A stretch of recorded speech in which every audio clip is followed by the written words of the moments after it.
Hello everyone, আসসালামু আলাইকুম। কেমন আছেন? আশা করি সবাই ভালো আছেন। দেখতে দেখতে রোজা চলে আসলো, এই জন্য ছোলাগুলো সিদ্ধ করে নিচ্ছি। সারা রাত এগুলো ভিজিয়ে রাখছিলাম। আর এই যে পাশাপাশি মশলাগুলোও ব্লেন্ডার করতে চলে আসছি।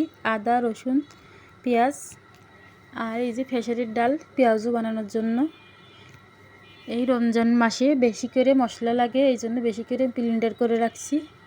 আমি কিন্তু পেঁয়াজ বাটা দিই তরকারিতে, আর ভাজনাটা পরে দিই, সেটা আপনারা দেখছেন অলরেডি তরকারি রান্না রেসিপিতে। এই যে খেসারির ডালগুলো ব্লেন্ডার করে নিলাম, এগুলো সারা রাত ভিজায় রাখছিলাম। এই যে মশলাগুলো ব্লেন্ডার হয়ে গেছে, অনেকখানি করে মশলাগুলো ব্লেন্ডার করে রাখছি, যাতে পুরো রমজান মাসটাই হয়ে যায় আমার।